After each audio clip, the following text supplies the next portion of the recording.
사무엘상 22장 전체를 보려고 하는데 1절과 2절 중심으로 좀 보려고 해서 1절과 2절 말씀만 봉독했습니다. 다윗은 대중들의 시선이 자기에게 집중되면서 사울 왕에게서 여러 차례 위기를 겪습니다. 그래서 사울의 추적을 피해서 먼저 블레셋으로 피신하였는데, 그러나 거기서도 여러 가지 의혹의 시선들을 받고 블레셋 망명의 계획은 틀어지게 됐습니다. 인적이 끊긴 지역인 이 아둘람 지역, 특별히 아둘람 지역에서도 동굴이 있는 은신처로 옮기게 됩니다. 처량하고 기구한 인생이죠. 다윗에게 있어서 가장 밑바닥으로 내려간 시기가 바로 이때가 아닐까 생각해 봅니다. 지리적으로는 아둘람이라는 지역은 이스라엘과 블레셋 경계선상에 있습니다. 다윗은 마치 경계선상의 사람이 되어버렸어요.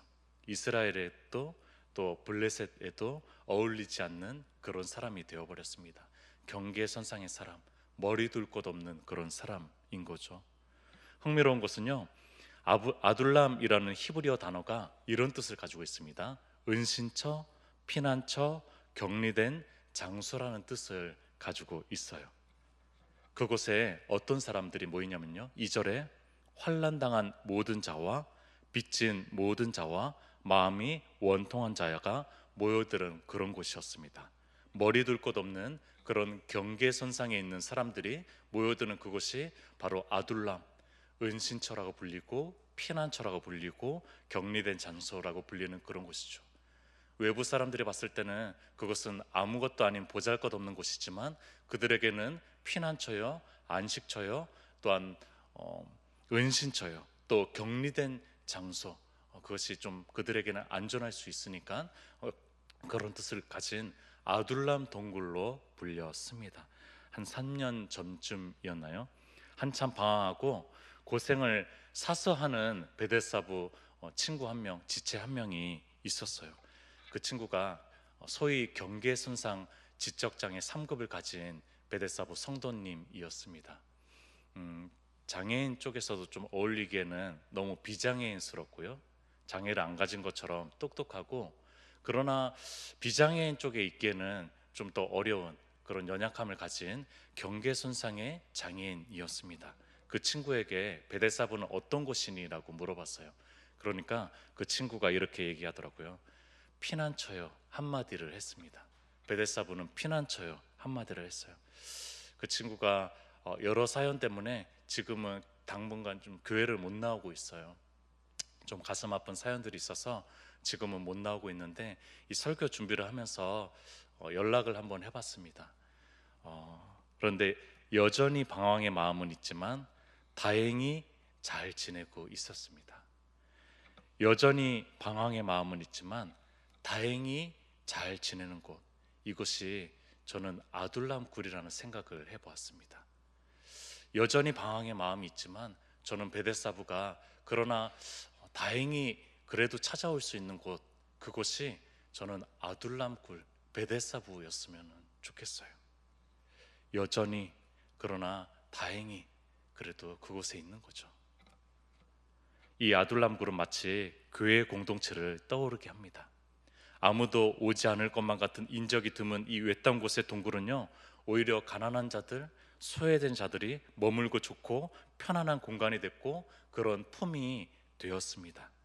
특별히 잘난 것 없어도 들어올 수 있는 곳, 좋은 사람이라는, 쓸모 있는 사람이라는 포장과 격식과 형식을 갖추지 않아도 되는 곳, 실패와 초라해 보이는 처지와 신세에도 언제든지 드나들 수 있는, 출입할 수 있는 그런 곳,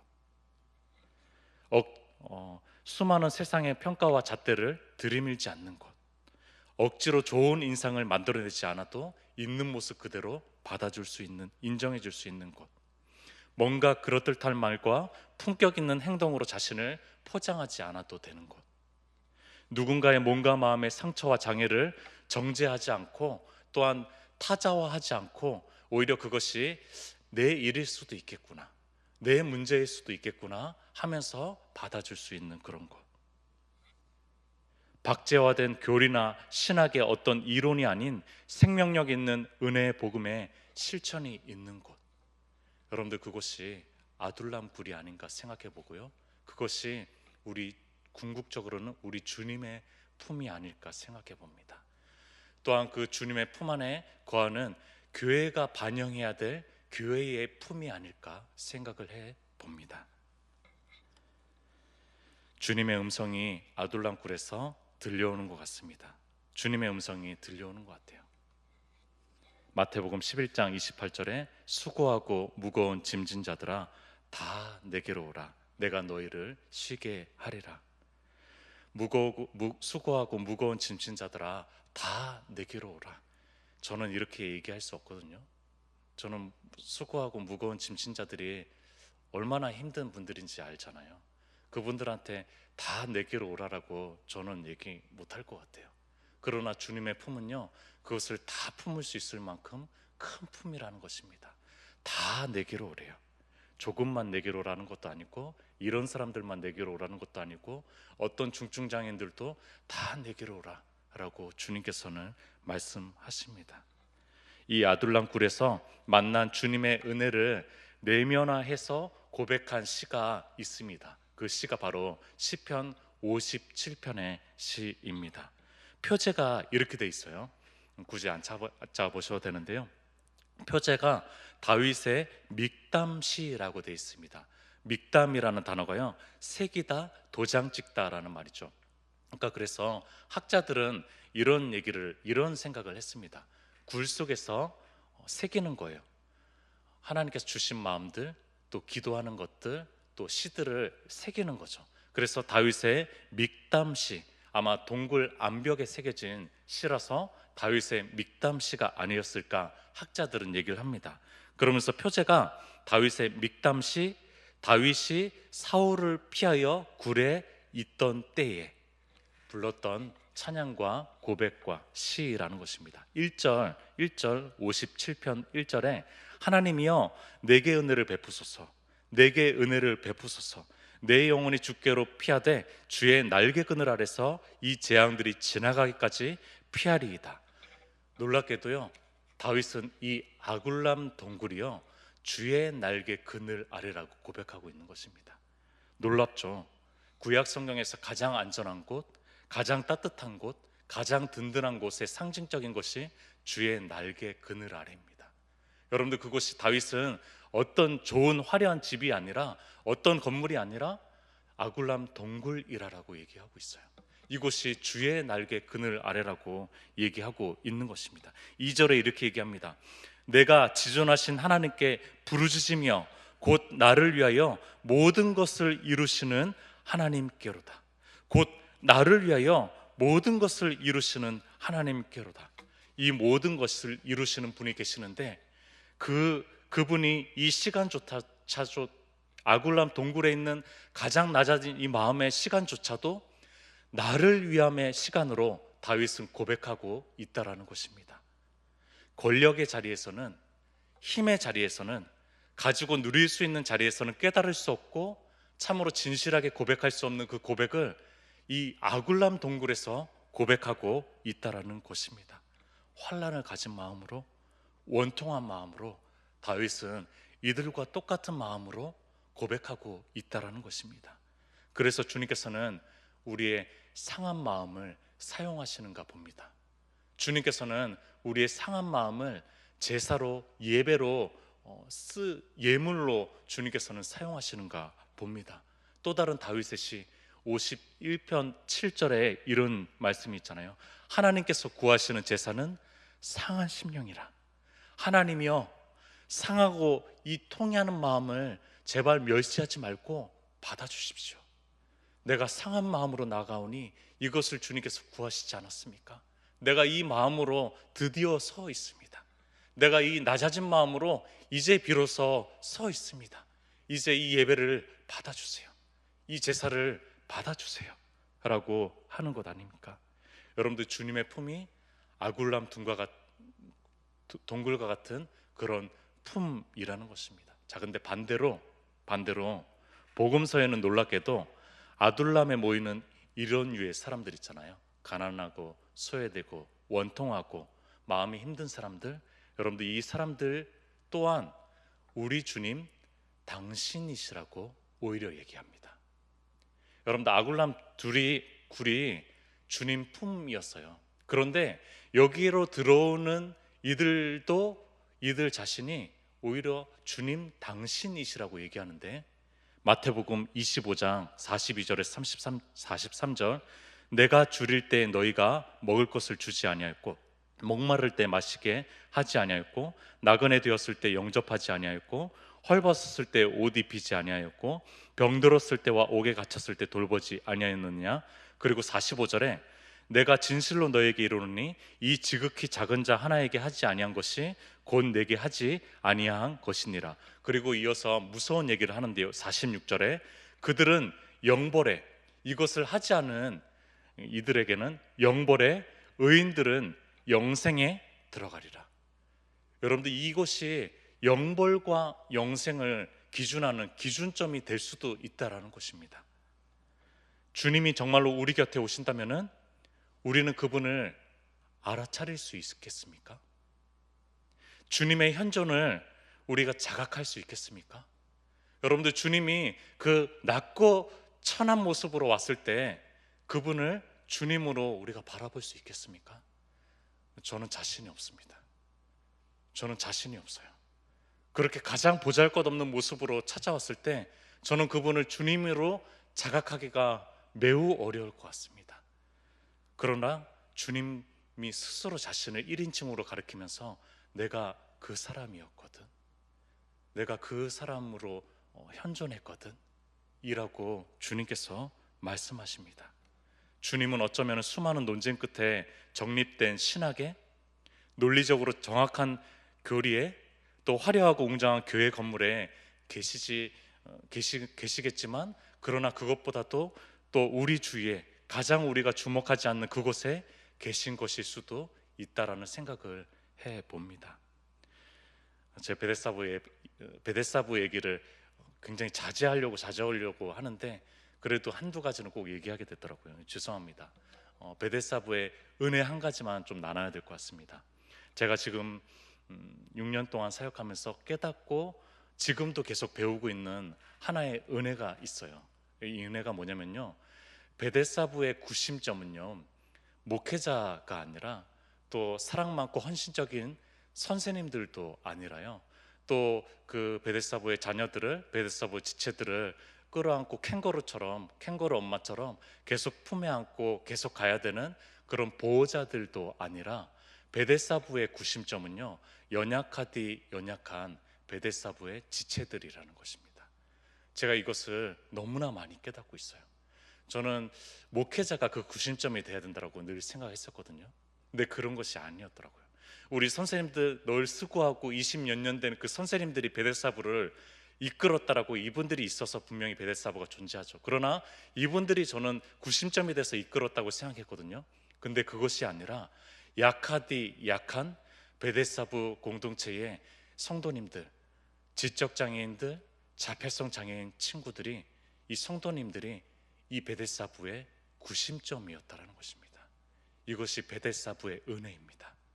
이것이 제가 이 베데사부의 한 가지 은혜를 고백하고자 하면은 바로 이 고백이 베데사부의 은혜의 고백입니다.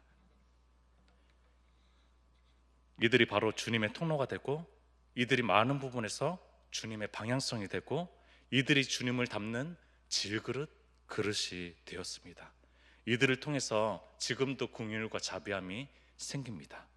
이들을 통해서 가족됨의 연대의식이 더 강해집니다. 예배의 중요한 본질적인 요소를 깨닫게 되고요, 매 순간 일하시는 하늘 아버지를 깨닫게 됩니다. 오늘도 일하시고 계시는구나. 오늘도 저 연약함에 하나님께서 보호하셨지. 하늘나라의 소망과 재림의 소망이 뜨거워집니다. 이들을 만나지 않았을 때는 저는 그 재림의 소망이 그냥 막연했어요. 그러나 이들을 만나니까 이 재림의 소망이 너무나 절실합니다. 하늘나라의 이 소망이 절실합니다. 이 땅의 현실만 현실이 아니라는 것이 저는 믿고 싶은 그런 믿음입니다. 조금 더 나아간다면은 이들이 자체가 주님의 현존이 됩니다. 이들 자체가 주님이었어요. 이들이 주님을 계시해 줍니다. 이들이 주님의 모습을 비추어 줍니다. 약함이 강함이 됩니다. 베데스다 공동체의 힘은 약함에 울고 아파하고 혼돈스러워하는 연약함에 있었습니다. 어쩌면 이것이 교회의 힘일 수도 있겠습니다. 하나의 교회의 힘일 수도 있겠습니다. 그렇게 아둘람은 다윗 왕국 등극의 제2기를 준비하는 그런 시간이 되었습니다. 골리앗을 무너뜨리고 사무엘에게 기름을 부음받고 사울 왕에게 발탁되어서 승승장구하던 다윗이 이제는 깊은 굴 속에서 하나님의 쓰임받는 준비들을 하는데요, 고난 속에서 기름 부음 받은 그 약속을 훈련받는 이제 시간이 된 것이죠. 이 시간이 왕이 등극하는 과정에서 제2기를 형성하는 훈련의 시간이 되었고, 이 시간은 사울 왕에게는 없었던 시간입니다. 여러분들, 이 작은 차이점이 사울 왕과 다윗 왕을 구분짓는 큰 차이점이 되었을 수도 있겠다라는 생각을 해봅니다. 이 시기부터 하나님은 선지자를 통해서 말씀하시던지 직접적으로 말씀하시기 시작합니다. 조금 더 주님의 음성에 귀 기울이는 시간이 됩니다. 패배의식과 실패의식은 좋지 않은 방향으로 나아갈 수 있지만, 패배와 실패는요, 하나님의 사람으로서 훈련받는 좋은 통로와 도구가 될 수 있다라는 그런 귀한 시간이 되고 있다라는 것입니다. 그때는 주님의 음성이 더 잘 들리는 시간이죠. 내 자아보다 주님의 섭리와 마음을 헤아릴 수 있는 계기가 될 수 있는 시간이죠. 다윗은 이 시기에 아굴람굴에서 하나님 나라를 실현하는 왕이 돼야 되겠구나, 사울 왕과는 다른 왕이 되어야 되겠구나, 그런 다짐을 했을 수도 있겠다라는 생각을 해봅니다. 저는 그렇게 믿습니다. 이 시간이 사울과 다른 왕이 되어야 되겠다, 그런 시간을 가지는 시간이 되었다라고 생각이 들고요, 또한 그들에게 찾아온 원통한 마음 있는 사람들, 환난 가운데 있었던 사람들, 빚진 사람들을 그들이 이 다윗에게 제 사명을 부여했다라는 그런 생각을 해봅니다. 이들이 주님의 계시와 통로가 된 거죠. 이 연약한 이들이 주님의 도구가 된 거예요. 고난이라는 요소는요, 다윗과 사울의 아까도 말씀드렸던 작은 부분일 수도 있어요, 삶에서. 그러나 이후의 삶에서는 너무나 큰 차이가 되는 그런 중요한 요소가 아닌가 생각해 봅니다. 이 시간 속에서 다윗은 아굴람굴에서 소위 인생의 실패자들, 패배자들과 함께 있습니다. 그러나 6절에 보면은요, 사울이 기브아 높은 곳에서 손에 단창을 들고 에셀나무 아래에 앉았고, 모든 신하들은 그의 곁에 섰더니, 사울은 자신이 특별히 대우한 베냐민 지파 신하들을 데리고, 그들이 잘 추종하니까요, 사울이 베냐민 지파 사람이잖아요. 그래서 이들의 승리자들, 마치 승리자들로 취해 있는 이들과 함께 서 있습니다.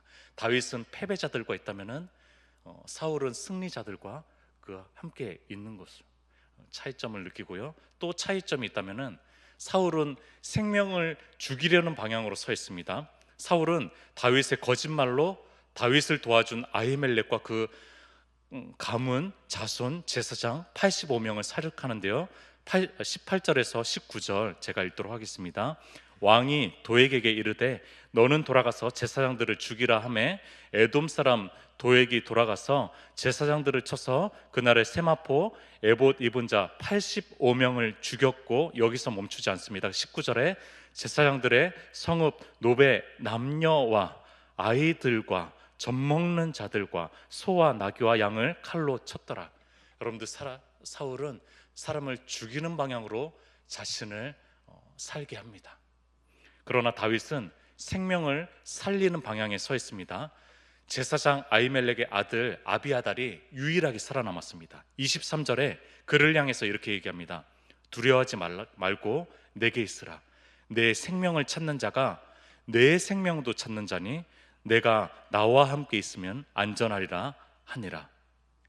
다윗은 이렇게 얘기하는 겁니다.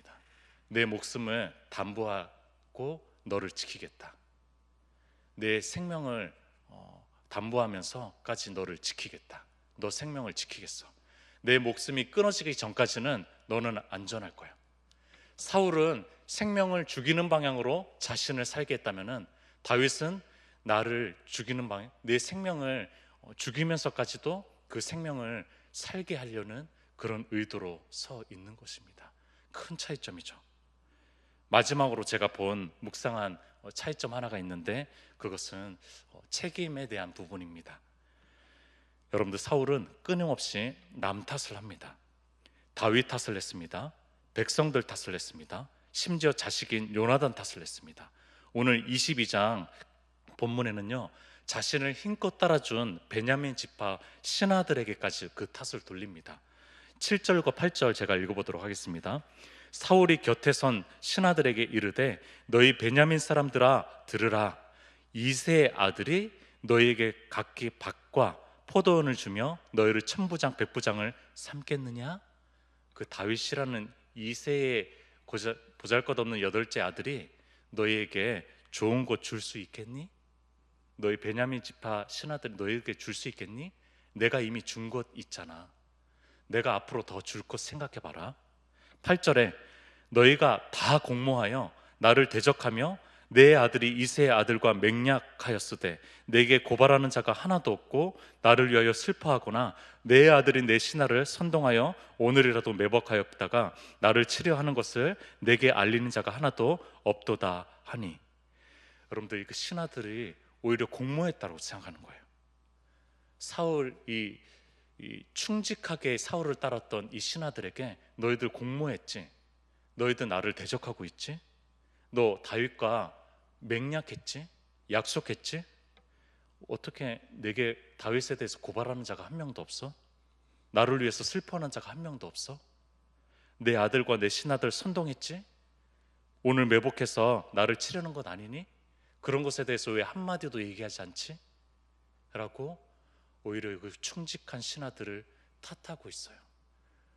이렇게 좀 정신이 나간 거긴 하죠. 안타깝습니다. 안타까워요. 그러나 다윗의 모습을 한번 보겠습니다. 22절, 다윗이 아비아달에게 이르되 그날에 에돔 사람 도액이 거기 있기로 그가 반드시 사울에게 말할 줄 내가 알았노니 내 아버지 집의 모든 사람 죽은 것이 나의 탓이로다. 그러면 나의 탓이로다, 이 문장이 저한테 큰 울림이 됩니다. 나의 탓이로다. 여러분들, 이 말을 듣는 것이 흔하지 않는 시대 아닙니까? 나의 탓이로다. 우리도 참 이런 얘기를 하는 것이 참 쉽지가 않은 그런 시대입니다. 나의 탓이로다. 이 말 한마디를 하면 다 끄집어내리려고 하는 시대니까요. 참 이런 말 하는 것이 쉽지가 않습니다. 여러분들이 다윗이 분명히 거짓말은 했어요. 그럼에도 불구하고 억울하고 황당하고 분통한 이 지명 수비령과 도주 생활과 안타까운 이 현실, 자신의 처지를 생각했을 때는 나의 탓을 하기보다는 다른 사람의 탓을 하기가 쉽습니다. 그러나 이 다윗은 나의 탓이로다 라고 마지막으로 이렇게 한마디를 했습니다. 이 검지손가락이 다른 사람이 아니라 자신을 계속 향했다라는 거죠. 참 큰 사람인 것 같아요. 너무 큰 사람인 것 같습니다. 그래서 우리 주님이 생각납니다.